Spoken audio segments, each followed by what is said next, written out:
everyone. Welcome to our webinar, Air Pollution Health Impacts Addressing Socioeconomic Factors. Before we begin, all of us at the Medical Society Consortium on Climate and Health respectfully acknowledge that our advocacy, education, and learning across the country takes place on the occupied and unceded lands of many Native American tribes.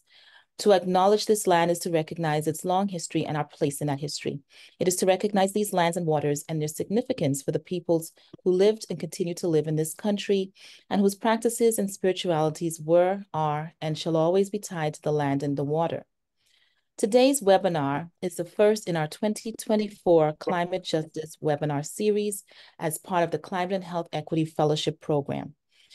The CHEF program recognizes the need for more diversity in climate and health leadership and a sharper focus on equitable climate solutions. The goal of the fellowship is to empower doctors of color from populations that face greater burdens from climate effects and are underrepresented in medicine to become leaders in climate and health equity education, advocacy, and policy solutions. I'm Dr. Shanita Johnson, Climate and Health Equity Fellowship Director. Also joining me from the consortium to run this webinar is Program Assistant Clarissa Payton. Clarissa will be available through the chat to answer any technical questions during the webinar. Our other team members on the webinar are Dr. Venice Curry, the Western Associate Director. Our webinar series is hosted by the Medical Society Consortium on Climate and Health and is held for 1 hour on the second Friday of each month from 3 to 4 p.m. Eastern Standard Time. Today's webinar will be recorded and made available on our website for future viewing as part of the Equity Resources page on the consortium's website.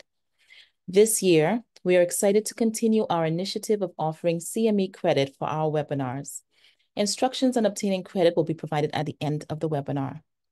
Today, we are honored to have Dr. Yolanda Whyte, a pediatrician and environmental health consultant with expertise in environmental health and advocacy. She has received the EPA Children's Environmental Health Hero Award and the White House Champion of Change for Climate Change Award. She currently serves as a member of the EPA's Children's Health Protection Advisory Panel. Rather than spending time on her impressive bio, we will place a link to her bio in the chat. As a healthcare provider, it is important to consider the impact that climate change and air pollution exert on health, which are multiplied by socioeconomic factors. In this webinar, Dr. Yolanda Whyte will discuss these impacts. The general format for today's webinar will be one 40-minute presentation by our speaker, followed by 10 to 15 minutes of questions and answers from our audience. We ask that you put comments, links to any resources that you may recommend, or any questions that you may have for the presenter in the chat box at any time during this presentation. We will get to as many of the questions as we can during the Q&A period. Please also keep yourself muted so we are not interrupted by background noise. Dr. Whyte, you may share your screen and begin. Thank you so much, Dr. Johnson, and everyone who has invited me on behalf of the Medical Society Consortium on Climate and Health. It was a pleasure lobbying with you all about 2 weeks ago in Washington, D.C., as we applauded the EPA for their victory in with particulate matter in strengthening the standard by about 25%. And so my presentation to you all today is going to be on protecting our health from pollution. I am Dr. Yolanda Whyte. I am a pediatrician. After about 2 years of practicing pediatrics, I felt like I was just processing patients. I had so many patients with special needs, chronic diseases, and I just didn't have time to give them quality care. And they felt that they needed more care, more time and everything. So which is why I decided to go into environmental health. I realized that environmental pollution was at the root cause of so many chronic diseases that we were seeing in pediatrics. And this work has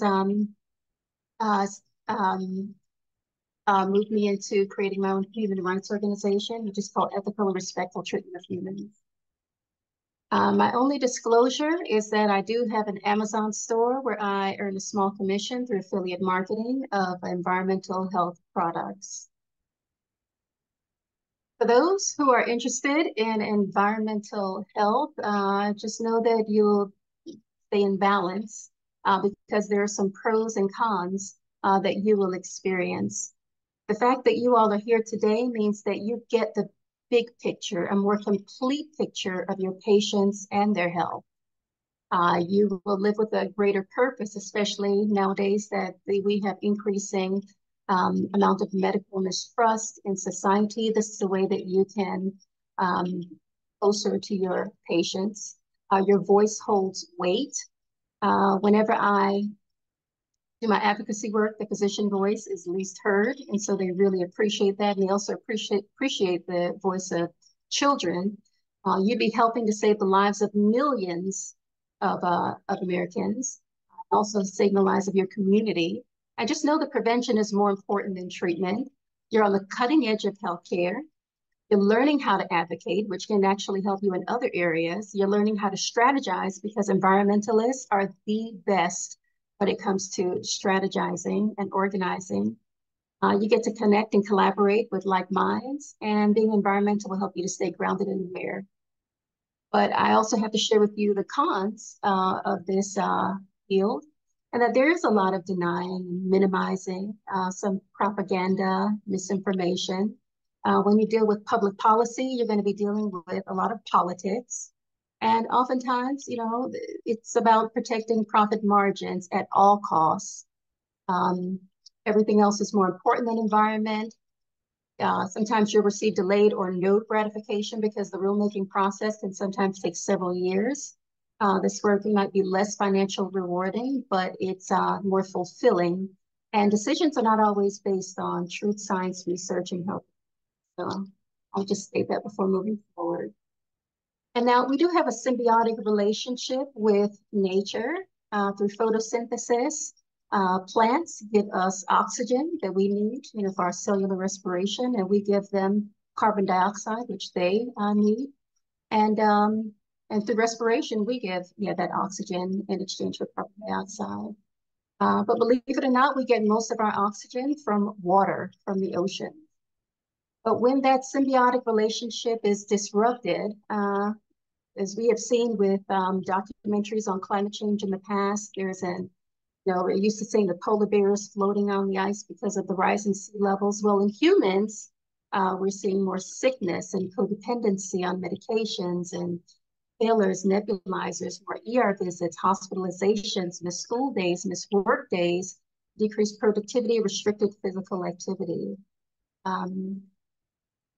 And with climate change, we're seeing like a greenhouse effect. With a traditional greenhouse, it traps sunlight, carbon dioxide, heat, and moisture to stimulate plant growth, nutrients. But with the greenhouse effect on our planet, the sunlight that reaches the Earth's surface gets reflected right back, and some is reabsorbed. But when it stays within this atmosphere, it gets radiated in all directions, and it prevents heat from escaping. So the heat stays within our atmosphere, and so do all the pollutants, which is explains some of the weather changes that we have been experiencing. When it comes to air pollutants, we can divide it into different sources, but know that with the Clean Air Act, they regulate 6 main criteria pollutants, being carbon monoxide, particulate matter, which is grouped based on size, ozone, which is a chemical reaction that occurs in the sky, lead. Many people are surprised to find out that lead, a heavy metal, is also an air pollutant, sulfur dioxide and nitrogen dioxide. And with the greenhouse gases, carbon dioxide is the most common. However, we're also see a lot of methane emissions, which is 25 times more potent than carbon dioxide. Nitrous oxide, 300 times more potent than carbon dioxide. And fluorinated gases are the most potent of all the greenhouse gases, 10 to 20,000 times more potent. About 2 to 5% indoor air pollutants are about 2 to 5 times, indoor air is about 2 to 5 times more polluted than outdoor air, because it's easier for the outdoor air pollutants to seep in through osmosis and much more difficult for it to be released from our home.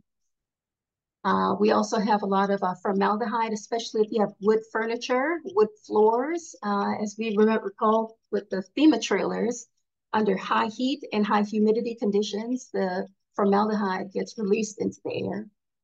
Smoke, many people still smoke at home. Asbestos is still a concern. Volatile organic compounds that be from like paint and air fresheners and other chemicals inside the home. Radon, the second leading cause of lung cancer. Carbon monoxide is an issue, especially if you have an oven, a generator, or a garage inside your home. Methane will come from the gas stoves, and even our building materials can release some indoor air pollutants. But most of the pollution that we are experiencing right now with air comes from traffic. About 29% comes from traffic emissions, mainly that diesel exhaust and elemental carbon. Also the nitrous oxides, particulate matter, and the volatile organic compounds.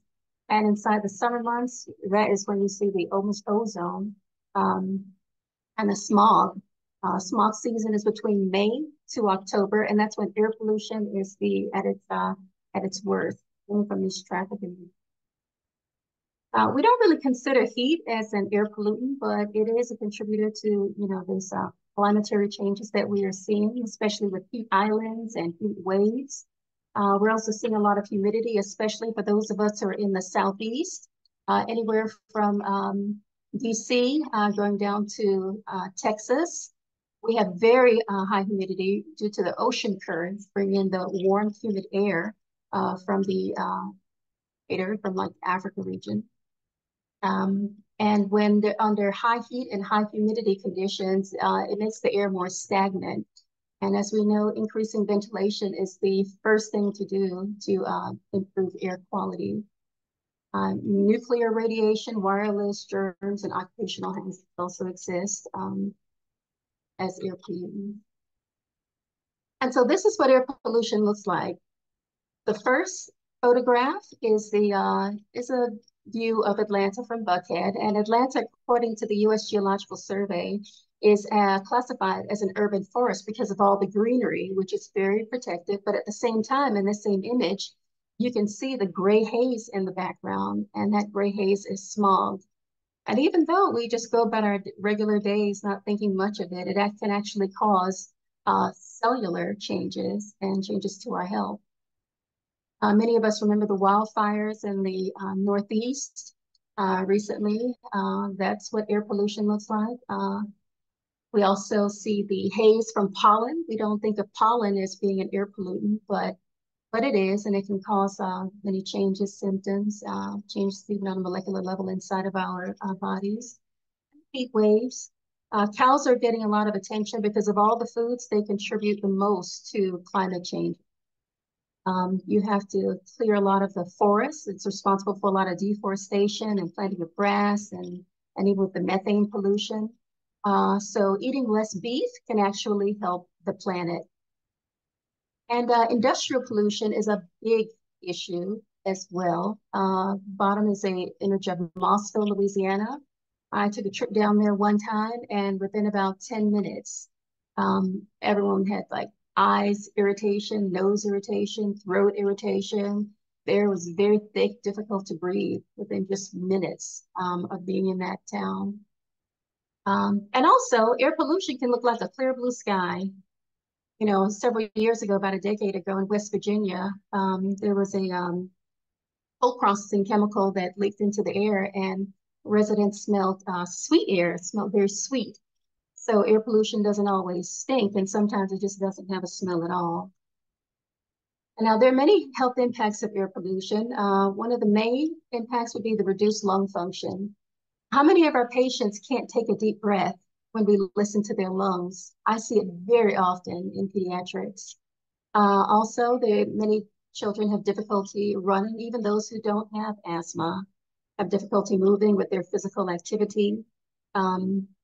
And much of that is related to the ozone, particulate matter, and nitrogen dioxide. And even short-term exposures have short-term air pollution. Many of the health impacts are very similar to tobacco smoke. If that's the one thing you can remember from this. It also increases the risk and exacerbates other lung conditions, mainly because ozone is an irritant to the lungs. And just like tobacco smoke, it can destroy your cilia and your airways. And also in the alveolar cells, it's a potent oxidant. It generates free radicals. Many of these toxins are also carcinogenic, mutagenic. It increases the risk of respiratory infections. In one study, they showed that just a small increase in ozone was associated with an 8% high risk of pneumonia and 4% high risk of colds in children. And many of you might be thinking just 4%, that's it, just 8%, that's it. But many children today are in daycare, and when the child is sick, fever, respiratory symptoms, the parent has to take the day off, and it can disrupt the entire family structure. Some parents have even lost their jobs. According to the World Health Organization, they estimate that about 70% of deaths from acute lower respiratory tract infections are attributed to ambient air pollution. It's also linked to ischemic heart disease, mainly because due to the atherosclerotic plaques. It can also weaken the heart muscle. Particulate matter, in particular, is really the worst of all the air pollutants, and it can impair vascular function. It can increase blood pressure and cause alterations in cardiac rhythm and blood. Also with stroke, air pollution is responsible for 14% of all stroke-associated deaths. Even short-term exposure can cause intracerebral hemorrhage. We see birth complications. On average, babies who have been exposed, where moms have been exposed to increased ozone throughout the entire pregnancy, they might average have low birth weight, about 47 grams. With particulate matter, maybe about 40, same thing, about 48 grams. So you might be thinking that's just a small amount. But with many of these air pollutants, they work in a cumulative fashion. They're also synergistic as well. One pollutant can increase the toxicity of another pollutant. And these pollutants are also carcinogenic, so they can increase the risk of cancer, we all know with lung cancer. But also, it increased the risk of mortality from other cancers, including breast, liver, and pancreatic cancer. While particulate matter, as I mentioned before, it's the main pollutant that has been studied, the main pollutant that we have been exposed to. And it's associated with 22% increased risk of dying from any cancer, 42% for upper GI, 35% for the liver, bile ducts, gallbladder, pancreas, 80% from breast cancer, and 36%.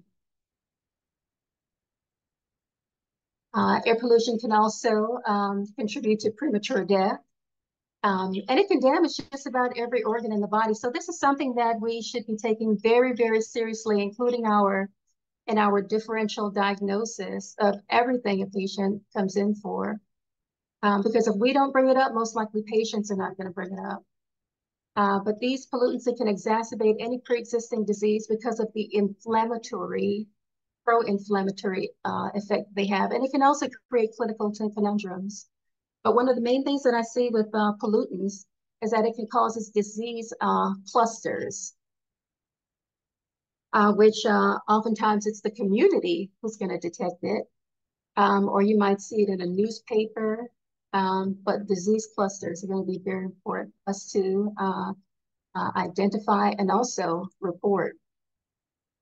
Now, of all the organs and systems, the respiratory system is the most vulnerable. And that's mainly because the lungs are one of the last organs to develop, especially for premature babies. They're primarily dormant until after birth.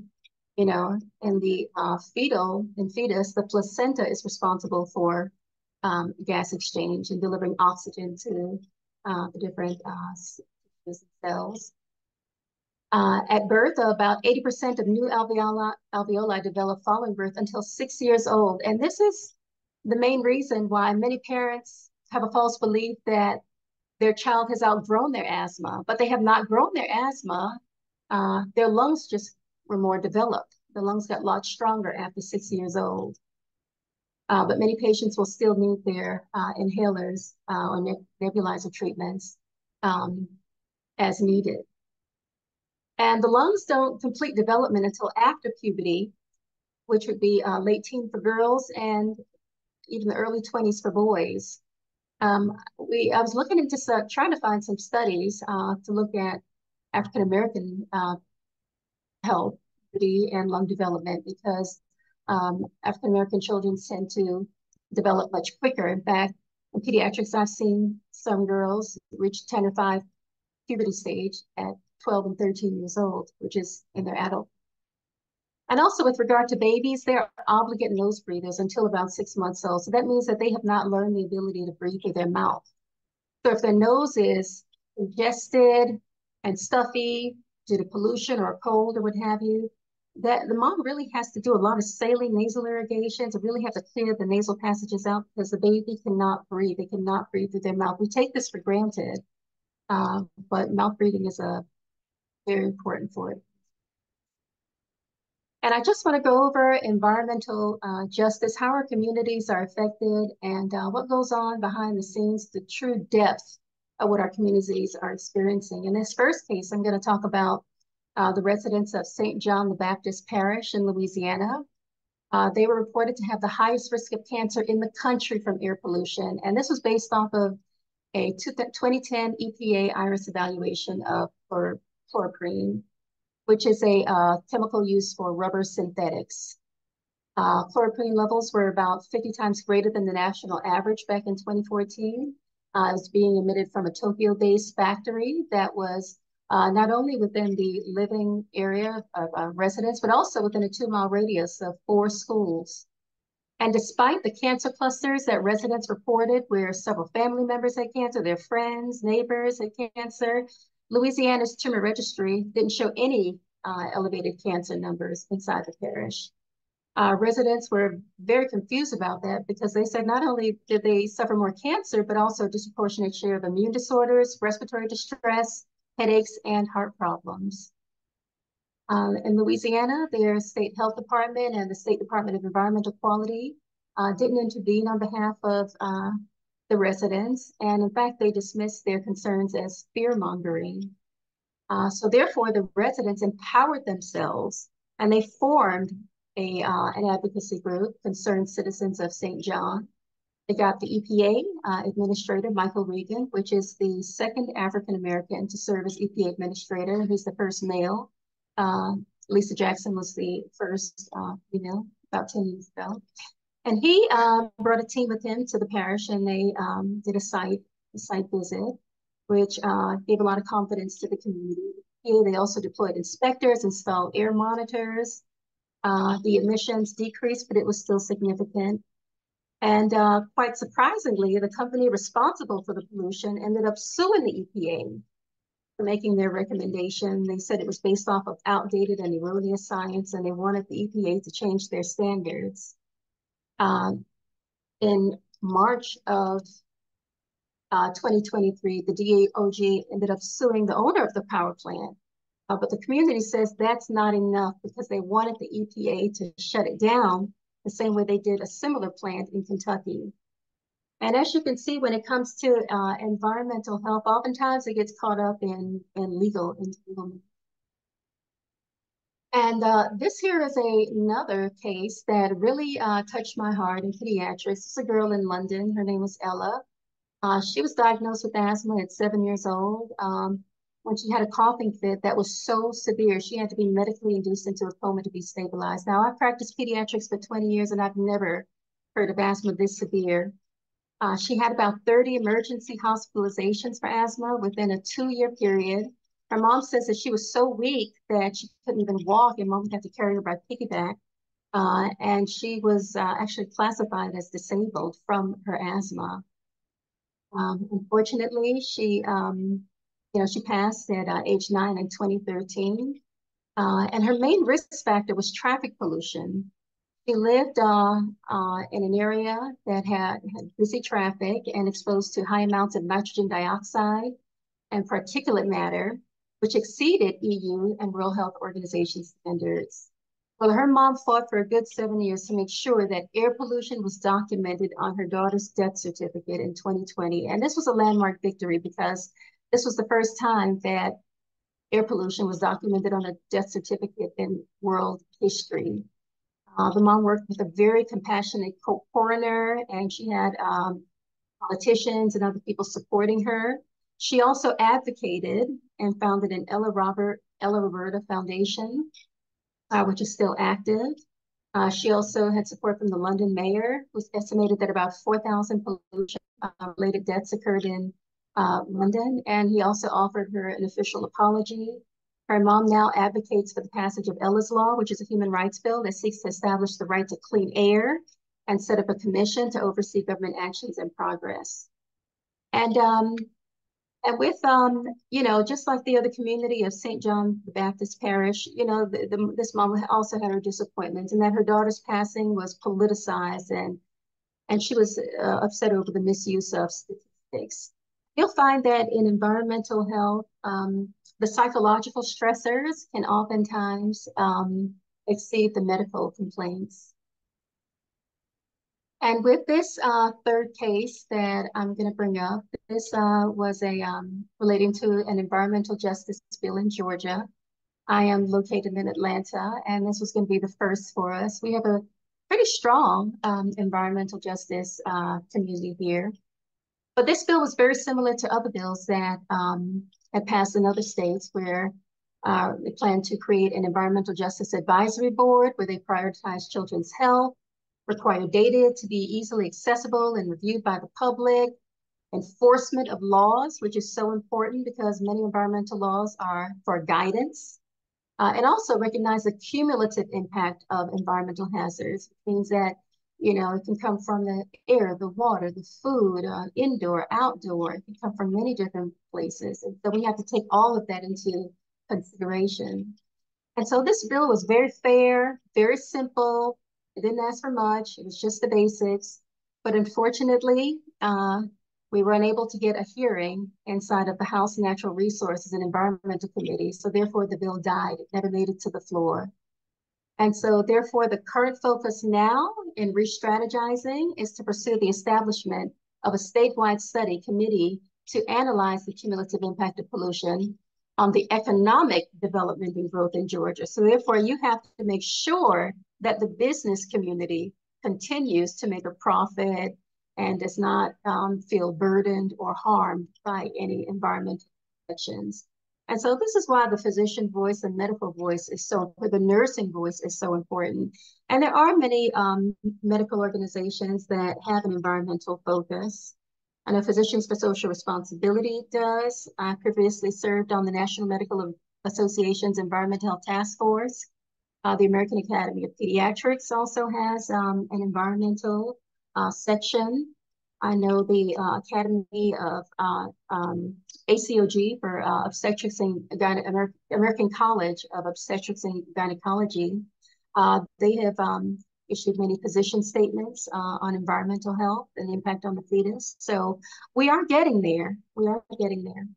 But of all these resources, I hope that you all have a moment to check out the Medical Society Consortium on Climate and Health. They have lots of patient education materials. And I know for physicians, the last thing we want is another unfunded mandate. So if all you can do is just have materials on hand to distribute to your patients, or even just direct them to the website so you can go green and not waste paper, that would be great. The consortium helps us to advocate. They do educational training such as this, many collaborations. There's also the Climate Action Campaign. They're involved with publicity, press releases, sign-on letters, flyers, networks. The EPA, please check out their website. It's very, very valuable for factual, concrete information. If anyone else here is a pediatrician, please take advantage of serving on their Children's Health Protection Advisory Committee. If you know any youth who are environmentally motivated, they can also serve on the National Environmental Youth Advisory Council, also with the EPA. For anyone who wants to take action on environmental issues in your community, the EPA, they also offer a technical assistance program, and there's several throughout the country. And also sometimes the EPA, your local region, they have seven regions, but your local region may even do soil testing. Take advantage of your local city and council environmental division. And this is just part of civics. Just getting on their website and looking up environment. You never know, they might have a free radon kit, a carbon monoxide detector, They might have ways to conserve water, devices. Also, check out your local universities. They have environmental departments. Now, a lot of schools have green clubs. They're involved in a lot of research testing, and they can also offer you technical assistance. And I'm sure they'd love to have medical professions on board as well. Make sure that you do check their weather app, not just during smog season, but all year round, because you never know when a industrial plant will be, emitting unsafe levels of a certain pollutant. And also look into the humidity heat index as well. As you mentioned, the humidity and heat can also contribute, but that index is a measure of how hot it feels. For example, 80 degrees in Atlanta in the summertime can feel very hot and unbearable when you have to stay indoors. But that same 80 degrees in Arizona will not affect you at all. It'll be normal. You can also check the air quality index on airnow.gov. The American Lung Association, they have an annual State of the Air report where they give a grade on air pollution for ozone and particulate matter. They do this by county. They've estimated that about 40% of counties in the U.S. Breathe unsafe levels of air with ozone and or particulate matter. If you want to look at environmental justice laws and policies state by state, the next resource will be great for that. There's a League of Conservation Voters. If you ever want to connect with your member of Congress, Senate, or in the House of Representatives, you can see where they stand and check out their environmental scorecard to see where they rank, and it's ranked by percentage. The Environmental Defense Fund is great, Natural Resources Defense Committee, Earth Justice, they all have great information. Since many of these environmental issues involve litigation, definitely need to connect with an environmental attorney that is on the side of the people. I've also had great relationships with Southern Alliance for Clean Energy, the Sierra Club, Union of Concerned Scientists, and charity starts at home, so definitely connect with any of your local EJ groups, environmental justice. And this is just what environmental justice looks like in action. Several of us, in fact, there was a group of maybe about 100, but our small section, we went to different offices, Senate and representative offices, and we just promoted stronger environmental protections. Good for them to see you in person. You can always call, email, everything gets documented when you reach out to a member of Congress. But when they see you, it has a much stronger impact.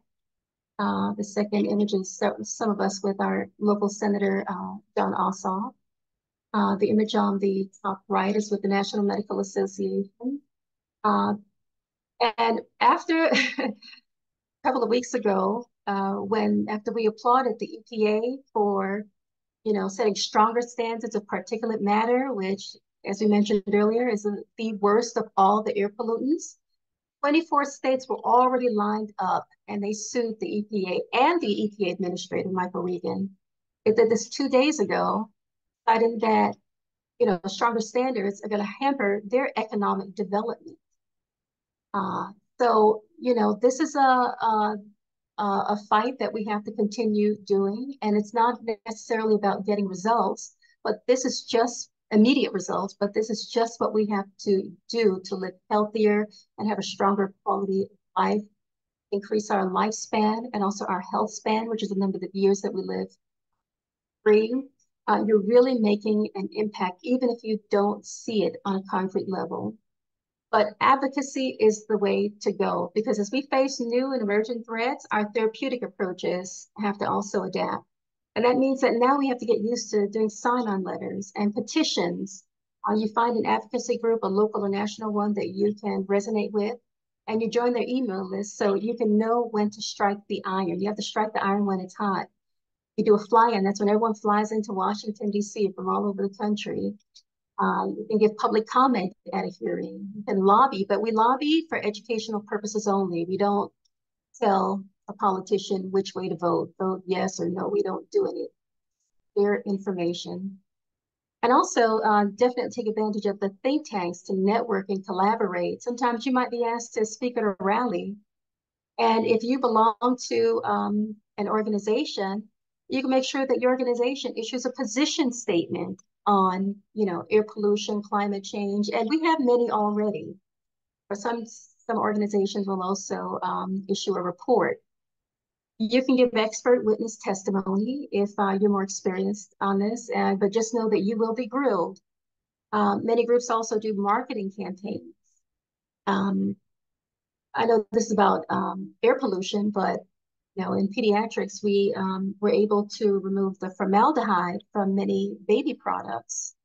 And it was disguised as DMDM hydantoin or quaternarium, 15. It's one of the formaldehyde byproducts. How would a parent know that formaldehyde is inside of their baby's shampoo or lotion because it's added to increase the shelf life? But we actually marketed Johnson & Johnson and several other companies. We made threats. You do have to make threats sometimes. But this is what we did to finally get it removed, and it removed. And also take advantage of social media campaigns. I know that, when you do fight for air pollution, climate change, environmental health, you're investing in yourself because you're fighting for your human rights, your civil rights, your health rights. And since children are the canary in the coal mine, also fighting for children as well. And so I thank you all. And please let me know if you have any questions. Thank you so much, Dr. Whyte, for this informative and valuable presentation. We do have a few questions that are in the chat already. The first one is, what about the counties that are not included in the American Lung Association report? Any suggestions for how to understand the impact of air pollution on those counties? That's a very good question because sometimes it's easier to hide the data rather than to report, poor data. Oftentimes, the counties where you don't see it, they have failing rates. You can always try to advocate or find a way to get them to enforce it. You can try to connect with the state's EPA division, but it's really about forming a group, a coalition group, because much of environmental advocacy is based on clout. It's fine if you said, I'm an individual, I'm a physician, and I'm interested, but you have more clout if you say, I am a member of this organization, we have this many members, because oftentimes when you do connect with these political offices, they question, who are you with? Who are you with? Because many of the groups will sue them. Many of the environmental groups sue the polluting companies. Sometimes the environmental groups will sue the EPA, but there has to be some element of fear for you to really get affected and get them to comply. And so that's one thing you can, but also take advantage of, checking your local air quality index. You can do it and being a part of a network, a think tank. I have several email groups that I'm a part of, and we readily share information with each other. Because with environment, some people are just not interested. Some people are in denial. Even patients who are completely affected, they don't think. I've met patients who live next to a landfill, and they weren't even concerned about it. I thought it stunk every day going into work, but they were not concerned at all. I've worked at a clinic that was near an airport, and the parents would always come in and ask, why does my child wheezing? No one's ever wheezed in my family. When is this going on? Why do they keep wheezing? They don't understand that it's like because of the airport, and they might have to move. They might have to relocate. And that social disruption is very, very critical, very crucial to many families. Many people can't move. Many people have invested in their communities. Many people, have established generational wealth. They can't give up the house. Now the home is losing value. So there's a big picture that we have to look at and consider. Thank you so much. Another question is more elaboration on wireless radiation as a pollutant. Yeah, there's a growing number of studies coming out here about, but they're not all conclusive and they're very scattered. And I would actually like to review more studies before I speak on that. But there are concerns that Radiation can affect your mood, it can affect your sleep, it can cause headaches, you know, but we should be concerned and even look into the precautionary principle, which is considered more in Europe, where even if you suspect that that something is harmful, whether radiation or a chemical, then you should take precaution. You don't have to always wait for the proof. Traditionally in healthcare, we hear causation, not association versus causation. No, just association raises a high enough level of index of suspicion to start. And even now, I'm sorry, even now, I have to say that the kids are really smart. A lot of kids don't even talk on the phone anymore. They're aware of the pollution. They just text. You can type your questions in the chat box. We'll get to as many of them as we can. Dr. Whyte, are you aware of any cases in the United States that are similar to the case you mentioned with Ella in the UK? Well, the UK was very proactive in actually listing it as a cause of death.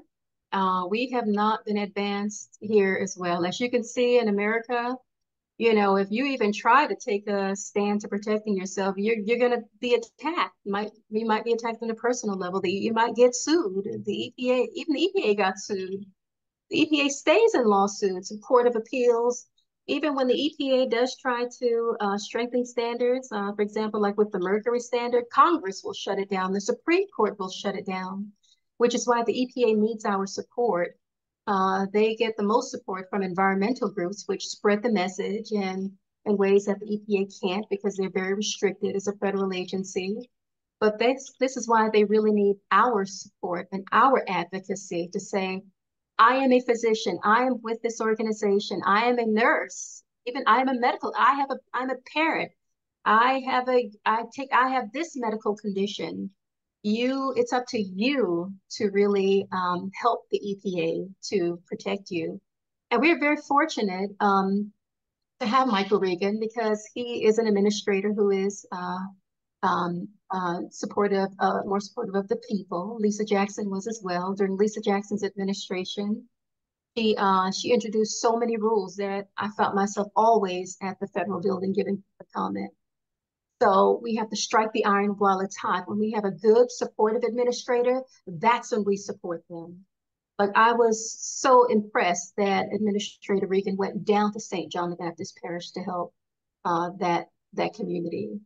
But there's so many of our communities that are being affected. But the only way you'd know is if you watched a news article or saw a blog or a TikTok video where individuals are advocating for themselves and trying to raise awareness. Because even sometimes when you'll see an article in a publication, you might see it online, it'll disappear after a year. You're like, well, what happened? You don't know, they just disappear, all the information. There's a lot of censorship when it comes to environment. Even you're not going to see a lot of environmental issues on the news because the news is dependent on sponsors. If you ever watch some of the major news channels, they're sponsored by, you know, the fossil fuel industry or the chemical industries, and they're not going to support environmental messaging. So it's up to you using your individual voice, you empowering your patients, having your patients empower the communities. And this is how we can best affect change. We have one final question. This is regarding the youngest lung cancer case in China, 8 years old, which was linked to air pollution. In addition to asthma diagnoses and exacerbations, are we seeing pediatric lung cancers? I have not seen it in this country. But I can tell you all these luxuries that we have in our home, many things that are made in China, we are partly responsible, you know, for the air quality over there. Like here, we're shocked if we have a red day, you know, where air quality is red. In China, much of China, their air quality is so bad, it's like in the purple range. And there are some communities in China that don't see the sun. And this was such a big issue that their prime minister, their leader, had to put an LED screen of the sun in Tiananmen Square just so they can remember what the sun looked like. So this is yeah, very very important. But I have not seen it's that bad in America. But actually, it's not all bad because the work that we have been doing, we are unsung heroes. I can say that compared to 20 years ago when I first started pediatrics, we would have patients who would be on like 2, 3 asthma medications, you know, and they were not always safe. And some of them were very expensive. Like Singulair has now been discontinued for children, and so many of the inhalers are so costly. Parents will have to switch from this inhaler to that inhaler um, because based on which one was on the formulary. But yeah, we're seeing more neurodevelopmental problems related to the air pollution as well in this country. And most of the autism studies, I can say, have been done in California, where they do a lot of twin studies, where they're trying to determine if the autism risk was due to environment versus genetics. And some of the studies say it's more genetic, and other studies say it's more environmental. Really, it's both. And according to the American Lung Association, their State of the Air report, the top 10 polluted counties in America were all in California. So yeah, they have a lot of disease clusters, but it's all about following these disease clusters and getting to the root cause of it, which can be multifactorial because they're cumulative, but it just means that we have to start somewhere. Thank you so much, Dr. Whyte. This has been a fantastic presentation, and this discussion could go on much longer, but we need to wrap it up. So I'd like to thank you for speaking, and thank you all for your participation in the webinar series. I hope you found it useful. As a reminder, the webinars are held on the second Friday of the month. Before you leave, we ask you to take a moment to complete the webinar survey if you haven't already. Again, the link is in the chat. And as announced at the start of the webinar, we are pleased to offer CME credit for our webinars this year. To claim CME credit, please follow the link in the chat or scan the QR code on the screen and follow the directions on our website. Today's activity code is 13139. This now concludes our session. Have a great day.